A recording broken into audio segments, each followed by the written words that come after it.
Hello, fellow members of the Alliance, and welcome to episode 7 of the Alliance Football Podcast. I'm your host, Rod Villagomez. You can find me on Twitter at RJ Villagomez. Find the show on Twitter at AllianceFBPod. Great show coming up for you today. We have got more football history in San Antonio and Salt Lake, and we've got some news to talk about. And we welcome the Crown Loyal Podcast host, Anthony Sigismond, and he'll be joining us to talk about the legends and all the good stuff that goes on with the Crown Loyal podcast. So without further ado, let's get the show going.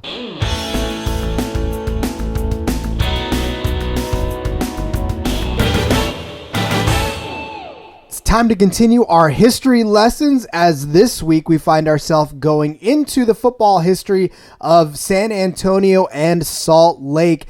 Again, I said this last week, and I'm going to say it again. When you start digging into the football pasts of these cities, you just never realize how deep the rabbit hole goes as how much football has actually been played in the United States and all over the United States.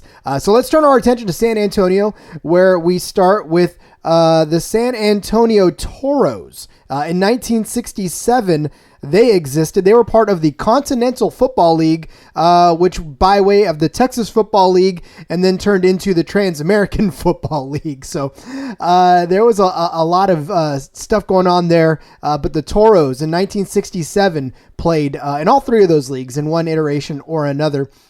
They started out in the Texas Football League, where they went undefeated, 14-0 in their first season in the Texas Football League. And then in 1968, they went 11-1 in what became the Continental Football League. And this is where it gets a little sketchy if you start reading through it, because they weaved in and out of this Texas Football League and the Continental Football League that turned into the Trans-American Football League. So, I mean, it was, I don't know, it feels like it was kind of pieced together. It wasn't necessarily that they were in a league and then they weren't. It just, the leagues just sort of meshed into each other and became each other. So for all intents and purposes, basically the CFL, which is the Continental Football League, not the Canadian Football League, the Texas Football League and the Trans-American Football League all existed right around the same time. And depending on who you ask, I guess is what league they were in at the time. But one thing that is for sure is that they won 4 straight titles. Every year that they were in one of the leagues, they won a title. So they were the only champions of all 3 of those leagues probably put together. And if you know more about it, please feel free to enlighten me at the show. It's at AllianceFBPod, and you can set me straight on the Toros. But from best I can find, in 67, they went on a 4 straight title run and were the only champions. So good for San Antonio and good for pro football there in 1967. Then in 75, the World Football League came and brought the Wings with it. They were awarded actually as the only expansion team in 1975.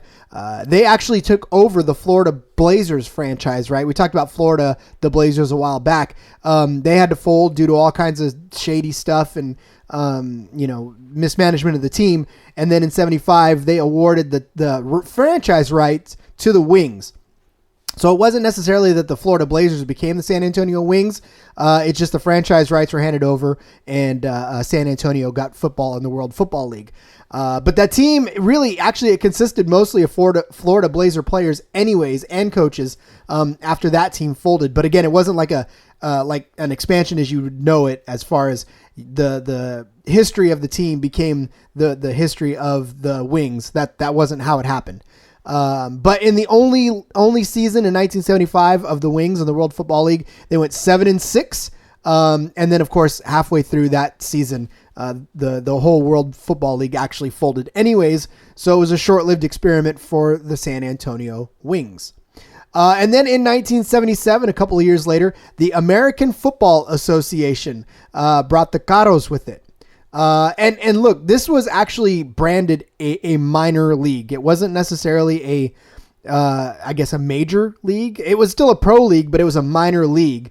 So it wasn't necessarily, an actual, NFL, AFL, whatever you want to call it. It wasn't necessarily that. But the Caros in their first year, went 10-0. So a perfect 10-0. in the American Football Association. And then really, again, not a lot of history. Not a lot of actual records or any even sort of names or anything in this. So I couldn't really, I don't know. It's tough to find some of these smaller leagues on the internet and try to figure out their past. But again, 10-0 in the first year of their existence. And then eventually in 1981 ended up changing their name to the Bulls. So the Carros became the Bulls in 1981 in the American Football Association. And then now here's a league that everybody knows, the USFL. We've talked a lot about it over the course of the last few weeks. But in 1984, the Gunslingers came to town. And this was not a very well-run organization. The poor Gunslingers pretty much suffered from a very poorly run organization. Went 7-11 and 5-13 in their only 2 seasons of existence. So they didn't even get a winning record out of the 2 years the Gunslingers were around. And then because of all of the shoddy organizational structure and all that stuff, the franchise actually got revoked, right? And which really didn't matter because the league folded anyways. So no harm, no foul there. The Gunslingers got taken away from San Antonio, but joke's on them because the league actually went away anyways. So yeah, the USFL, we all know their history. And if you can't make it in the USFL, you had to have been a poorly run team. But I've heard a lot of good things about actually watching the product on the field. There was some good stuff. Even though they went 7-11 and 5-13, I think San Antonio had a lot of fun having the Gunslingers in town. Here's a fun fact, though, right? Rick Neuheisel. You remember that name? Recognize that name? You should if you're a Hot Shots fan. He is the Hot Shots head coach. He actually played quarterback for the Gunslingers. So some ties, right? Neuheisel going back to San Antonio to play some football as a head coach this time. But that should be interesting for him. Revenge game, anyone? Is it? No? We not going back that far? We can't have the revenge narrative as Rick Neuheisel goes back to San Antonio at the head of another football team. But yeah, anyway, so that was fun. Gunslingers had Rick Neuheisel playing quarterback for the team. And then in 1991, the Riders became part of the World League of American Football.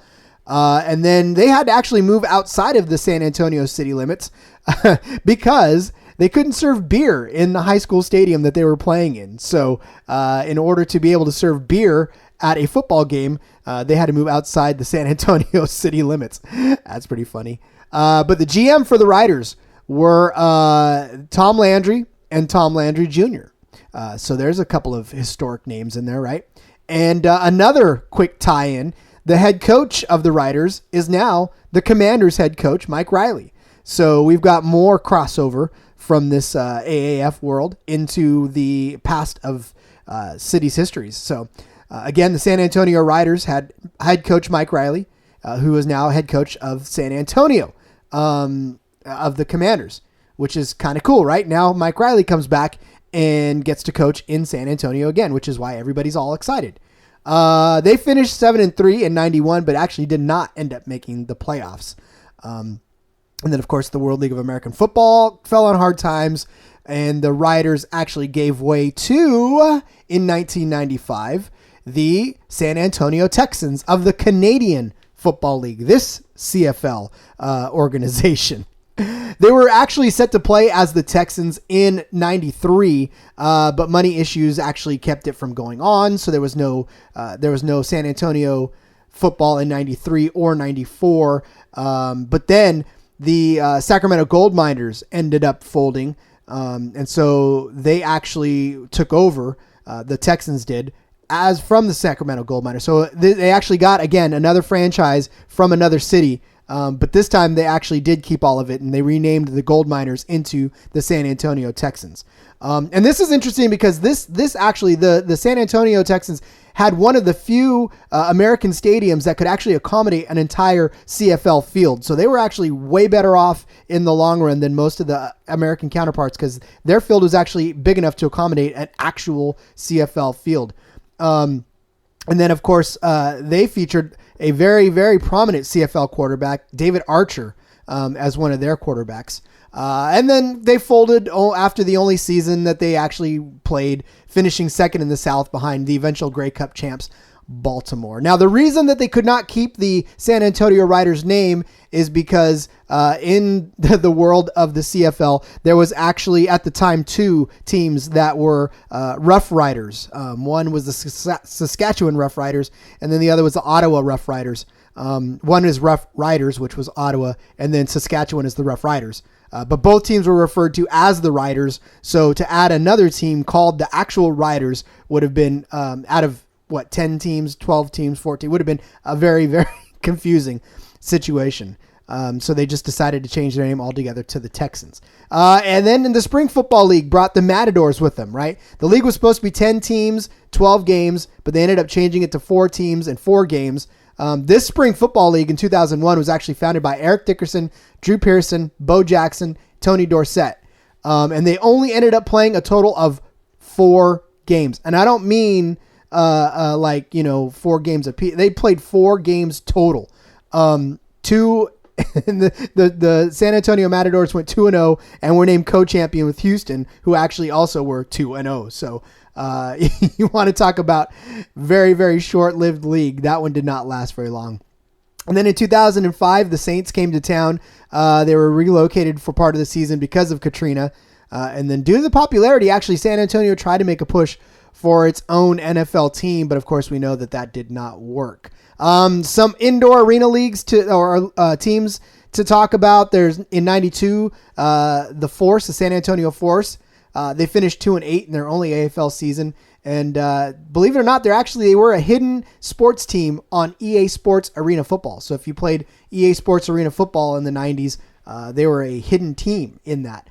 Then in 2011, the Talons played in the AF2, which they actually started out as the Tulsa Talons, moved to San Antonio in 2011, and they actually made the playoffs in 2012. There's also a National Indoor Football League team from 2007 called the Steers. So lots of pro history in San Antonio. Now we move to Salt Lake real quick, where in 1992, none of these are actually full-fledged professional teams. So you'll hear a lot of these teams. And in fact, in 92, the pioneers of the Professional Spring Football League, which never even started. So that team didn't even exist. In 2012, the Argonauts of the Professional Development Football League took off, and they actually are still going in one iteration or another. They're still playing in that league. It's the Salt Lake Argonauts. And a lot of these teams were actually Utah teams that kind of used Salt Lake as their base, but not very many people were actually Salt Lake. But in 1997, the Cats played in the Professional Indoor Football League, went 5-9 in their only season.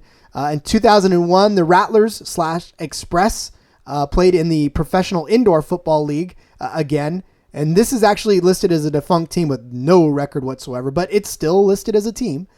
In 2003, the Salt Lake Warriors played once again in that Professional Indoor Football League. But they actually reached the championship in their first season, and they lost to the Ohio Valley Greyhounds. Say that 3 times fast. 45-37. And then most recently, the Salt Lake Blaze in 2006 played in the Arena Football League. They actually had 5 playoff appearances. So the Blaze of the AFL actually played a lot of great football. So they can hang their hats on that. And then in 2008, the Saints of the American Indoor Football Association, that was nothing to speak of. They actually went 1-13 in their only season. And then last but not least, in 2016, the Screaming Eagles of the Indoor Football League played only 1 season and went 5-11 in that season. So again, so much football history and so many leagues that have popped up and gone away. And it's amazing and incredible to look through all of the history of, and again, we only scratched the surface. I literally tried, I'm keeping these all to 15 minutes apiece, right? Each segment to 15 minutes apiece. And there's so much more to dig into. Especially with leagues like the Canadian Football League that tried to make the American expansion and did what they did. The Sacramento Gold Miners were actually a very lucrative team, and when they folded, it was kind of a big shock to most of the CFL, and then to move up to San Antonio, that actually was a big deal as well. So again, just a lot of rich football history in these United States. And next week, we're actually going to take the last week before the season kicks off, or I'm sorry, not kicks off, flips off. It's so hard to break that habit. But we actually are going to turn our attention next week to Arizona. And again, not the whole state, but we're going to look at Phoenix. And then we're going to turn our attention to San Diego and the history of football in San Diego and in Phoenix, Arizona. That should be interesting. We all know the big one in San Diego, right? But we'll talk a little bit about that and maybe why it didn't pan out. And I know you San Diegans know, but everybody else will learn next week. It appears we have actual news to talk about this week as we get set for the first snap of the season in a couple of weeks. But there was actually first snaps of the preseason, as it were, the scrimmages that happened this last weekend. Now, look, it's not like they put all of the actual stats from the game and all of the game recaps on the website. So, surprise, surprise, right? I mean, there's stories right now about all the stuff that went on. There's actually a few stats here and there. But mainly, I'm going to source this. And as I'm looking at right now, the AAF analyst or actually just AAF analyst on Instagram has scores. Don't know how they got them. Don't know how actually accurate it is. We do know that, the internet is the internet. And so I'm going to take this with a grain of salt and we'll pass it off as actual scores for right now. But be that as it may, just understand that there's no actual legit game summaries yet. And until there are, again, we won't know exactly how true this is. But I'm going to take it for what it's worth, and we'll talk about it. And it's something to talk about, right? But anyways, so in the game against the San Antonio Commanders and the Atlanta Legends, San Antonio came out on top 37-11. So again, the Legends did not come away with the win in the scrimmage. But here's the thing. Again, this is all playing out, just to figure out what is going to work, what's not going to work. And I'll preface this before we get back to the rest of the games. And I said it on Twitter as well. Here's the thing, folks. There's going to be a lot of news flowing through the internet, mostly on Twitter, Instagram, all over the place, right? Everybody is going to be trying to get a piece of the action for the next week and a half or so because the season is set to get underway after the Super Bowl. So now this is where everybody is going to be coming out of the woodwork and saying how much of an AAF fan they are. I'm not going to sit here and say, don't believe them or don't listen to them or whatever, but just understand that there's going to be a lot of information flying around over the next few days. So remember to think about who you're following, how long they've been following the league, how many followers they have. I mean, we don't have that many on Twitter or anything like that, but just understand that, if someone's popping up with an egg on their thing and calling themselves AAF expert and they have about 6 followers and they're following 6,000 people, you might want to cross-check and cross-source this with somebody that's been following the league a little bit longer.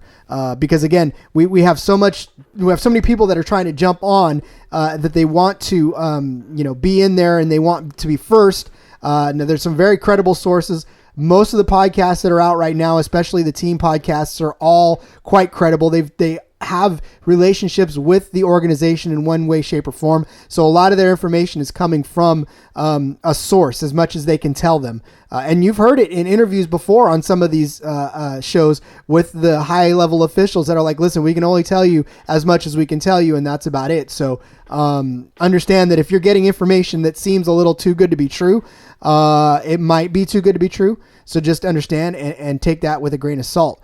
But if you're looking at actual news, The AAF is putting out a little bit here and there. And here's the thing, right? This scrimmage that just happened, the scrimmages and all the training camp, this was all just a dress rehearsal for them. They need to make sure they're rolling out a lot of new and innovative technology and changes to the game. And they don't know how this is all going to work either.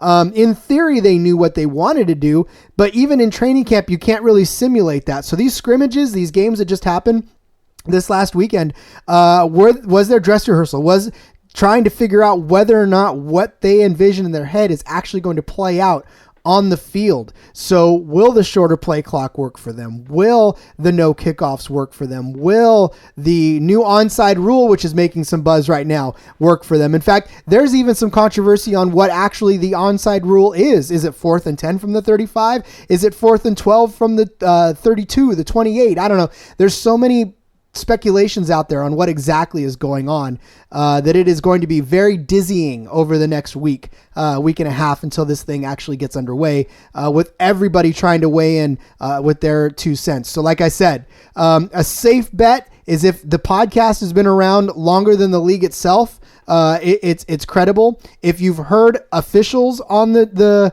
podcast, it's credible, things like that. And again, we're still speculating a lot of it too. So just take it all with a grain of salt. So again, we went over the San Antonio game. The Hot Shots were victorious in their first rout. They went against the Birmingham Iron and came out ahead 36-17. So they finished the game on top of them. And then the Orlando Apollos beat, Sunk the Fleet? 31-28. And in this, the notes here say that wide receiver Dantes Ford was 11 for 11 with 114 yards. So he caught all 11 of his targets. And then the Fleet QB, Mike Crevosi, was 19 of 31 for 235 yards and a touchdown. So Apollo's defense, though, showing up. They got a total of 7 sacks. And let's see, it looks like Reggie Northup actually stripped the ball from Mike and from the 1 yard line, and then Jason Pugh III recovered it for a touchdown. So that happened.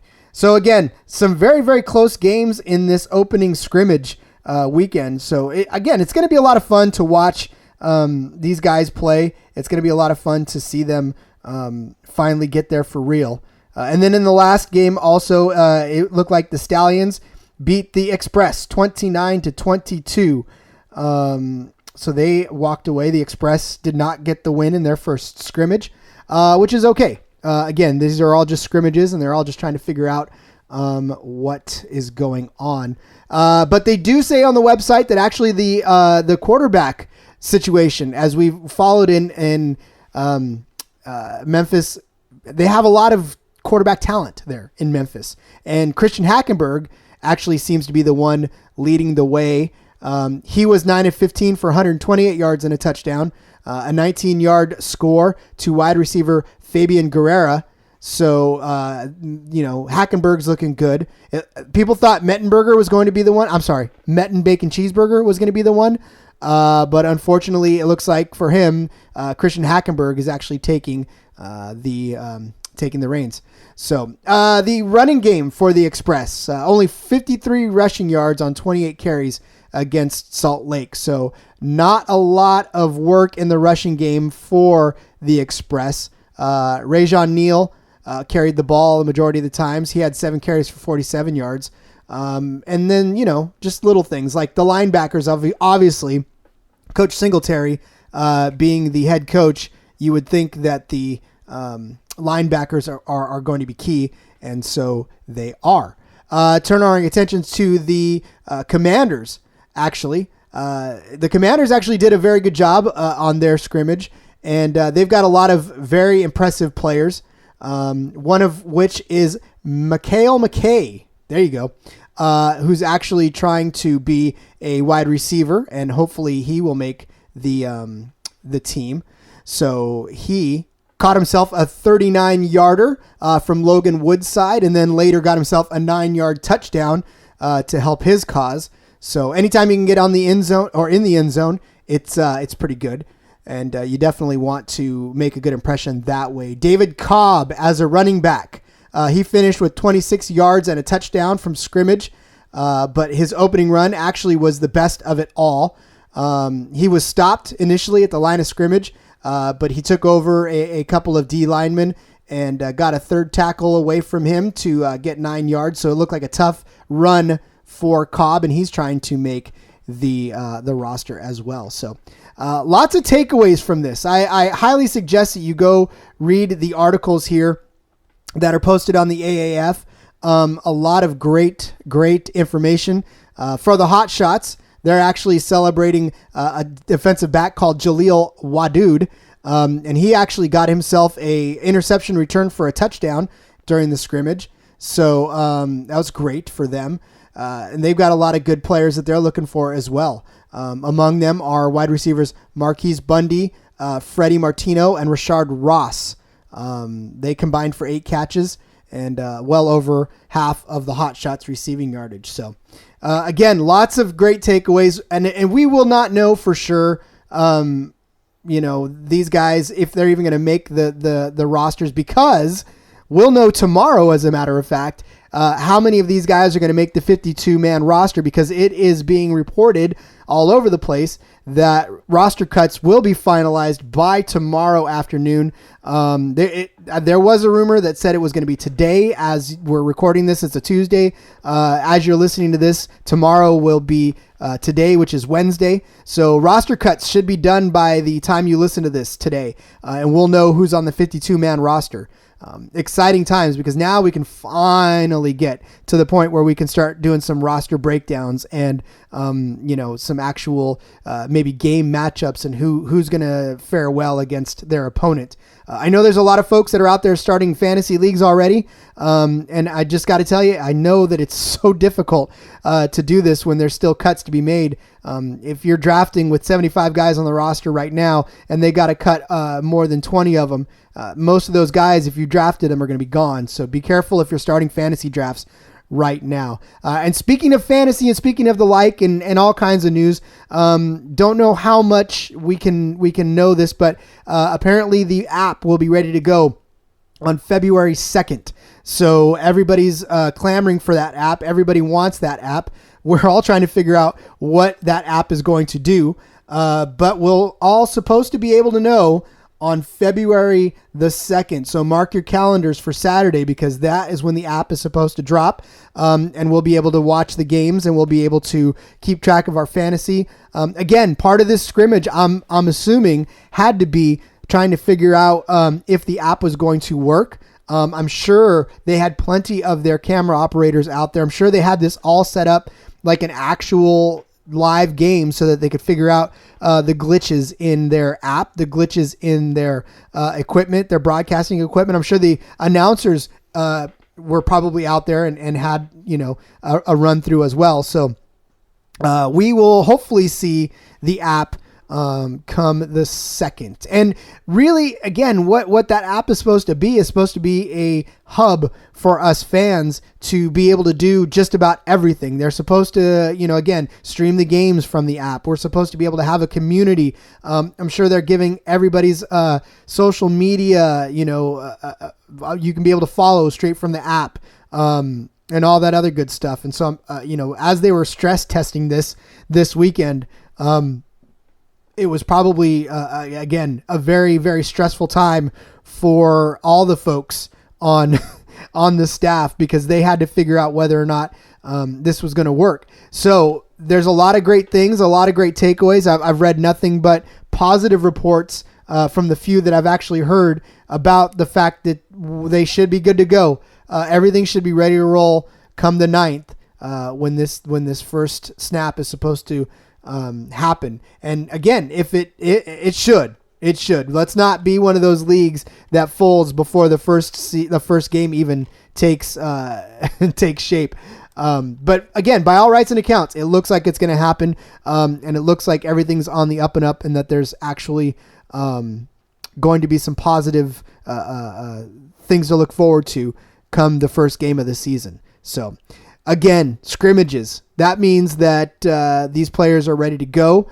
We'll find out again later today if you're listening on Wednesday, or maybe we'll have already found out who's making this 52-man roster.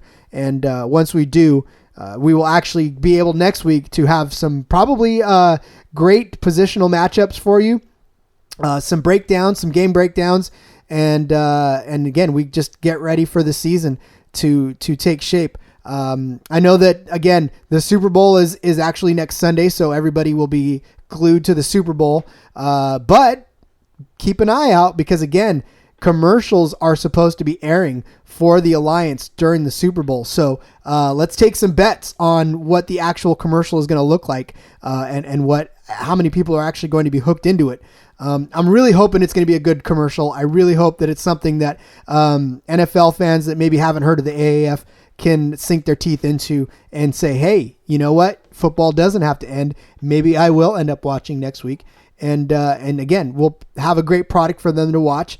Hopefully they'll Google the AAF and come up with us and then all the other podcasts that are out there about the AAF, and they'll find enough information to want to stick with it. So, all right, that's it. That's all we got for the first quarter. So we'll move on.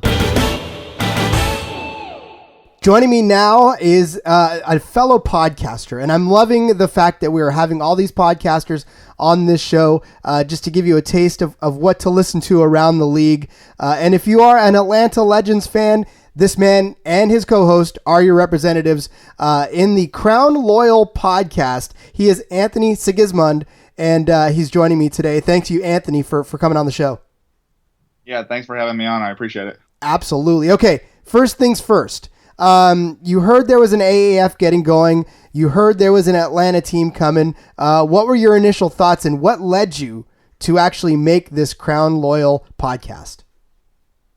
So I originally I wanted to work in the sports media market, and I didn't get that chance just because of different factors. But a while back, I'd started a blog, and I was really into the startup leagues, like for instance, the Big Three, the new basketball league, and I wanted to blog about that, and then I was going to try to do a podcast about it, and then I heard about the AAF. I thought, oh, well, I could kind of combine those. They're both startup leagues, and I could discuss both of them on the podcast. But then I realized that would be kind of tough talking about two whole leagues, and so I kind of simmered it a little bit into one, just kind of specified. And yeah, I'm from Atlanta. I moved back here. It kind of came full circle, and I was just excited to talk Atlanta sports, really. So obviously the big elephant in the room is the fact that the Falcons are kings over there as far as football is concerned. What do you think it's going to take to get the Legends actually some attention and much deserved attention over the fact that there's an NFL team in the city already? Yeah, I definitely think it's going to be tough, but I think the good thing about Atlanta is they have a very strong fan base as far as whatever sport it is, whether it be the Falcons, whether it be any of the college teams here, probably mostly Georgia, whether it be soccer.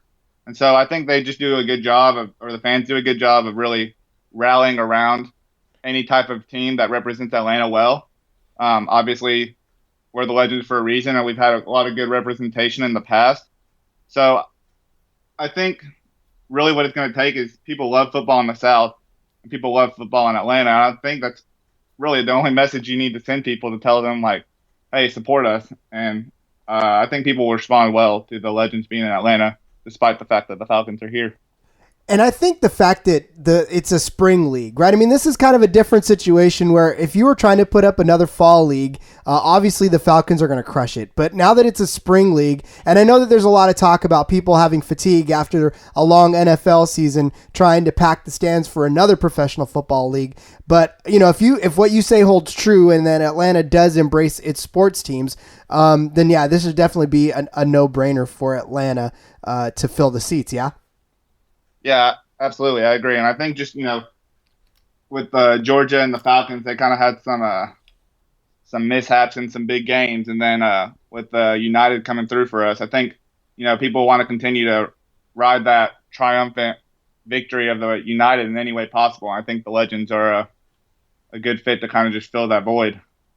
So what's your relationship been like with the front office and with the team so far? And are they enjoying the fact that there's a podcast out there about their team?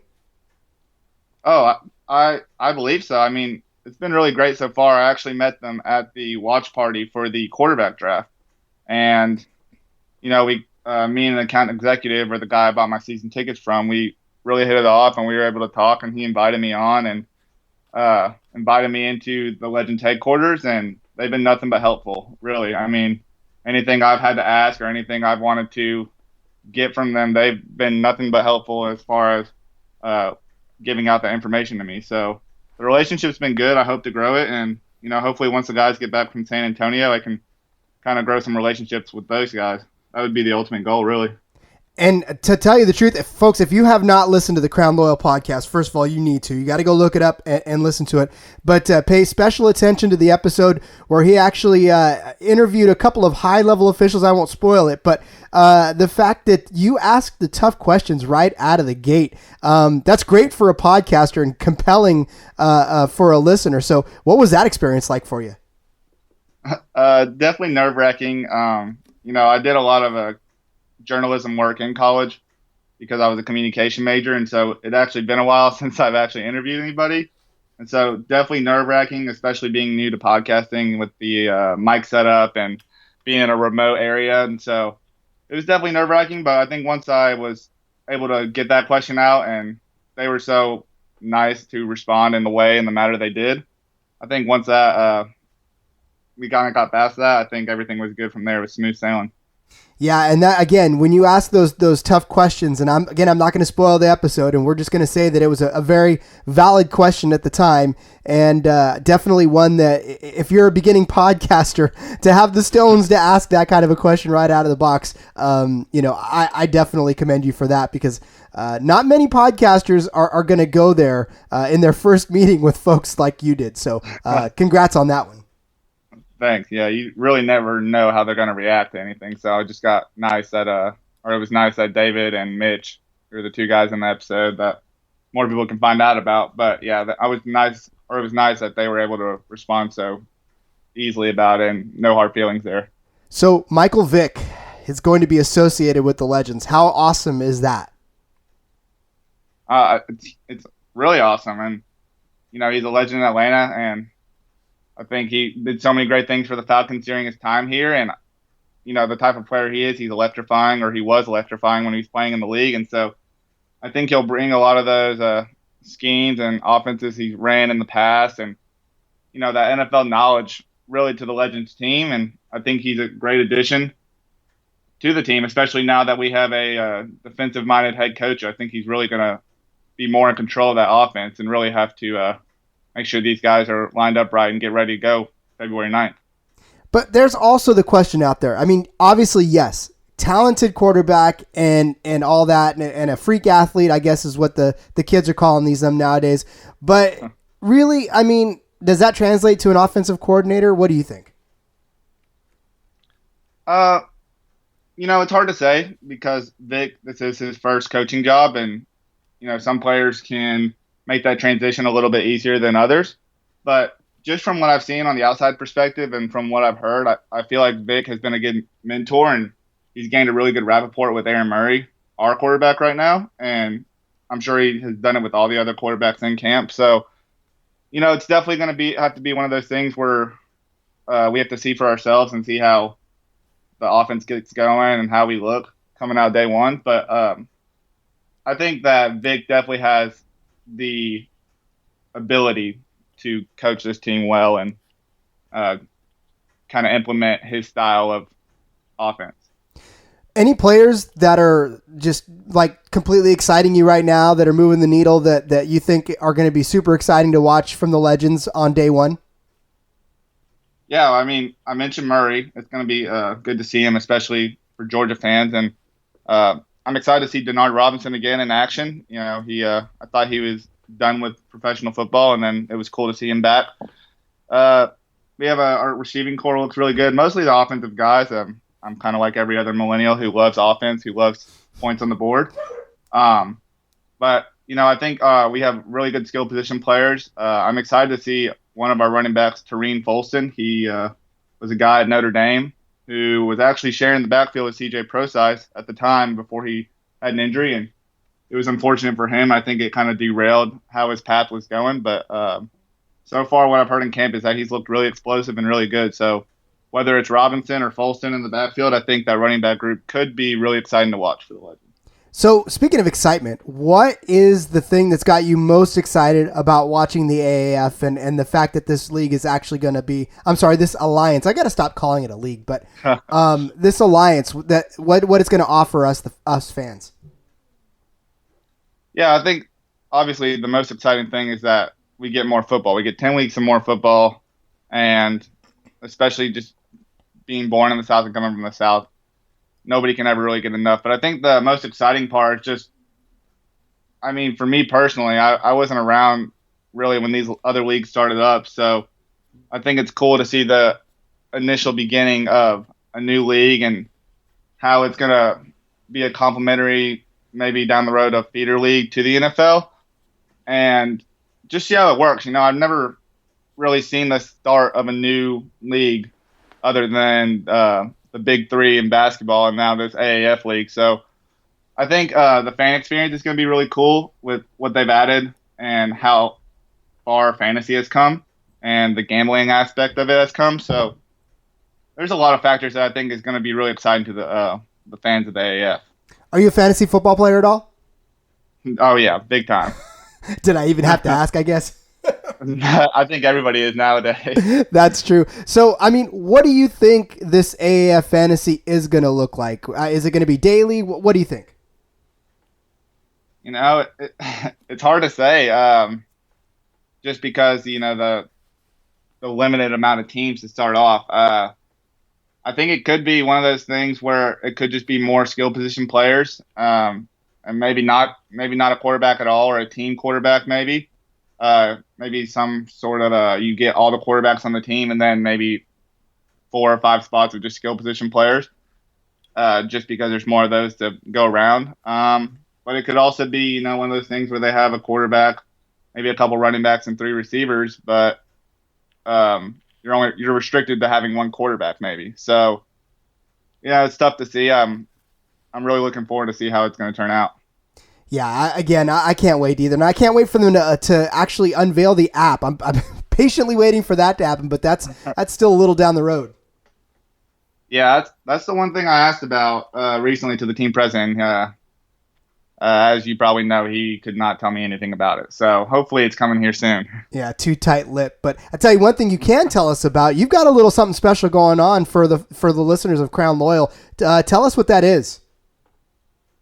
Yeah, so basically it's just me and my childhood friend Cam, and it's kind of cool because we got to rekindle our relationship a little bit. It kind of fell off just due to the fact of people growing up, but him and I, we most of our days now, we were just talking football, and we thought it'd be cool to do a podcast on a team that we both are going to enjoy. And so basically Crown Loyal, it's just Cam and I talking about the Legends. We like to bring all the big-time AAF news to the show, but mostly talk about how the rosters are shaking up, maybe some transaction or news going around the Legends.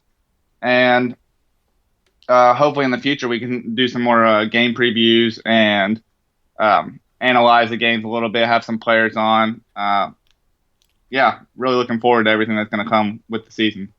Yeah, especially once the season gets cooking. I know that, like I was saying before on a podcast, that there was a lot of folks out there that say, I'll wait to start the show until the season starts, but you're already too late, folks. If you're waiting for the season to start, that's too late. Unless you're a Hot Shots guy. Come on, or gal. Let's get the Hot Shots involved in this, shall we?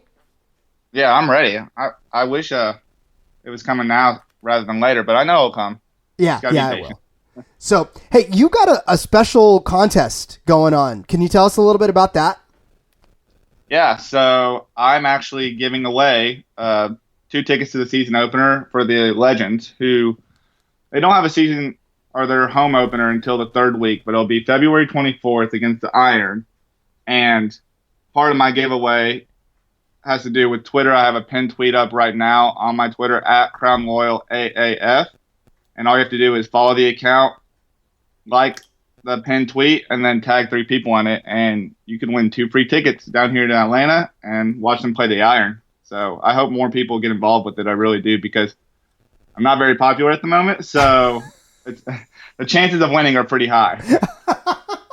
You hear that, folks? And look, we're all not very popular yet. Once the league starts to get, a little more underneath everybody, then I think more people will start searching for us. But as of right now, we're sort of the lone wolves out here howling at the moon. But hey, listen, any help is good help, right? And if you're visiting the Atlanta area around the 3rd week of the season, or if you live in the Atlanta area, I know there's some listeners that listen to us in the Atlanta area. Now's your chance to go win yourself some, unless you're the only listeners in the Atlanta area. I don't know. But even still, now's your chance to win some free tickets to home opener. And listen, every seat's a good seat there, yeah?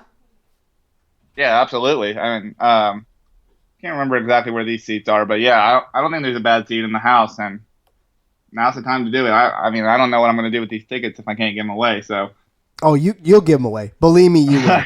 Free tickets, people will go see a free football game. Even if I feel like attention to this league is really not going to pick up until the Super Bowl's over. And so once that happens, I think then people will start to understand. And maybe it'll take 3 or 4 weeks into the season before people finally pay attention, which by then it'll be almost half over. But, whatever. They're set up for a good 3-year run without having to fold. So even if it takes halfway through the season, I can't see that as a total bad thing as long as we keep banging the drum for them. Yeah, absolutely.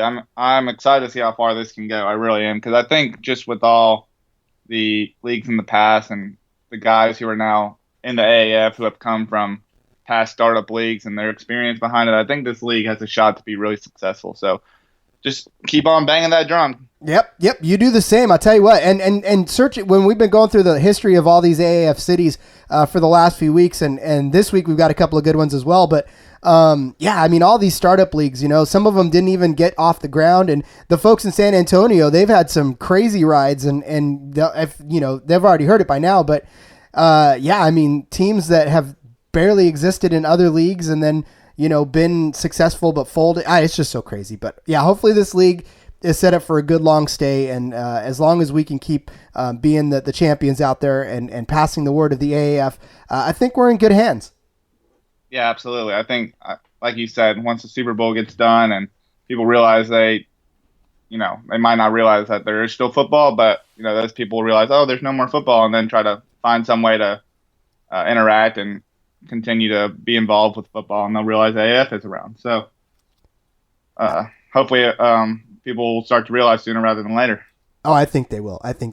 All right. So on that note, let us tell everybody where they can find you, where they can find the show, any information you want to put out about your Crown Loyal podcast and everything else.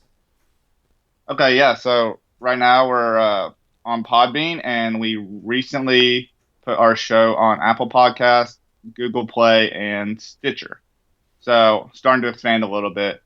And also, yeah, if you guys just want to check out a show about an Atlanta football team that's not named the Falcons, we're definitely the show for that. I think we're the only podcast out right now for the Legends, and we are just 2 friends that have been friends since we were younger, and I think our chemistry works really well because we know each other so well, and so we goof off a lot and come up with some crazy conspiracies, but it's a good time. Definitely check us out. Yes, you should, and you need to do it now. Well, maybe not now. At least finish this episode, and then when you're done, whatever app you're listening to this show on right now, you are bound to find the Crown Loyal podcast. Again, it is Anthony Sigismond, and he is one of the hosts of the show. Please be sure to check it out, and we are so glad you came on. Thanks, Anthony. Yeah, thanks a lot, Rod. I appreciate it.